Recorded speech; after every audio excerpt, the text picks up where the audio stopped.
how did that news hit? Yeah, it's obviously it's a very tough day. Yesterday we kind of heard about it. It's when the kind of initial reports were starting to come out, and a couple of the players after practice came into the lounge outside the locker room where we had food for the guys, and just started talking about it. I don't know if anybody truly believed it at that point. It was so early. When I think it was TMZ came out and reported something. So, as the details continued to come in, and first thing I did is went upstairs and turned on the TV and just turned to all the different media outlets to see if it was indeed true. And then when the reports came out that it happened, it was extremely emotional. This is a guy. When I was growing up, I grew up, watching and idolizing, Magic Johnson, Larry Bird, and as I got a little older, Michael Jordan. And, I know Kobe had the same effect on our guys as those guys did on me as a young player. And, to compete against him, you could tell right away as he was a rookie coming in to the, second biggest market in LA. And, from the get-go, you knew he had it. And it just, the way he competed was the thing that stood out the most. That you hear all the stories about behind the scenes, his work ethic, being in the gym at 2 in the morning and, taking a nap and getting back up the next morning and doing it all over again. There's a reason, he'll go down as one of the all-time great players. And a lot of it had to do because of his work ethic and his passion and his killer mentality. I mean, he just had that, late in the game, give me the ball, I'm going to win the game for us. And, the closest I saw, I think Jordan's the greatest of all time. But the closest I saw to him, just because of his mentality, was Kobe. And, it is tough. I told the story to Chris yesterday. One thing that'll always stand out, I'll always remember, we had a back-to-back game. We played, I think, in Cleveland the night before. And generally on back-to-backs, you don't have a morning shoot-around. You meet at the arena. What we did is a 4:45, and we go out there for 20 minutes and go through the game plan. And, I'll never forget this. Kobe was out there with a ball boy in a full lather, getting a workout almost 3 hours before the game.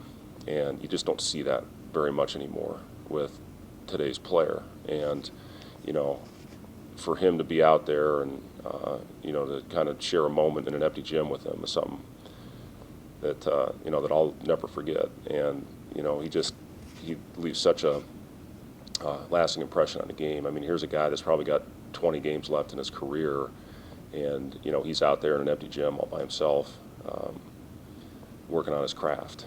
And it's incredible, to see that. It was incredible to compete against him. Western Conference Finals was, one of the greatest memories I'll ever have. It was Kobe and Shaq and Karl Malone and Gary Payton. It was that team. And, to be able to compete in that environment, and, the guy that I always went to at the end of the game, it was Kobe. It was his team.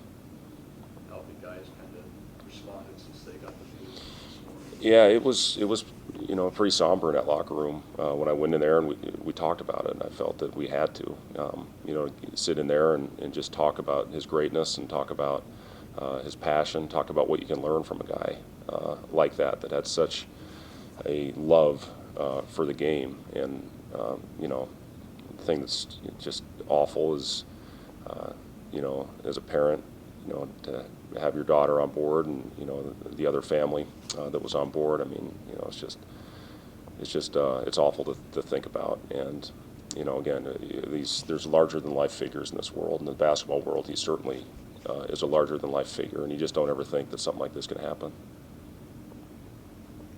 For the players, it was difficult to meet the same. It was hard to focus and film and whatnot. But for you personally, how do you turn the switch to focus on preparing for a regular season basketball game for all that stuff? Well, I mean, that's, I felt it was important to go in and address it and talk about it with the group.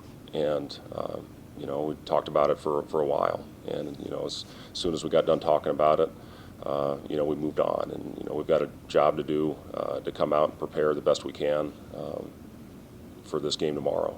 Again, it's not easy when you have something like this. When every guy in that locker room, I asked him, I said, I talked to him about the guys that I looked up to.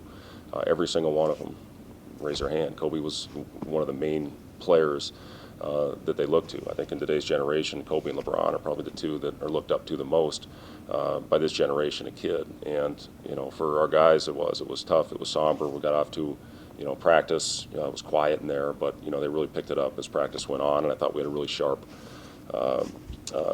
preparation, heading into this game against Michigan tomorrow.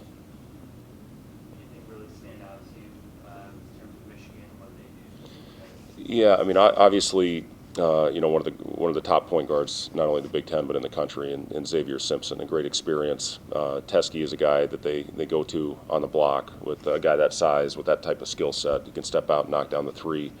Very versatile player. Livers, sounds like he's a pretty good chance that he's going to be back tomorrow after, going down, I think, about 15 minutes left of that game against Illinois the other day. But he is really, really good. Scores from all three areas on the floor. High-level finisher, athlete, shooting 50% from the three-point line. And a guy that can post as well. So, great size, great speed. They really get the ball up and down the court, shoot a lot of transition threes. But we're going to have to do a good job protecting the paint. I do, yeah. I actually tried to hire Jawan when I got the Bulls job, but Miami wouldn't let me talk to him. Yeah, he's a great person. I go all the way back to high school and AAU days when he was playing in Chicago. Played the Fab Five, absolutely got destroyed by them in the Palace. But yeah, he's an awesome guy, and I know he'll do a great job at Michigan.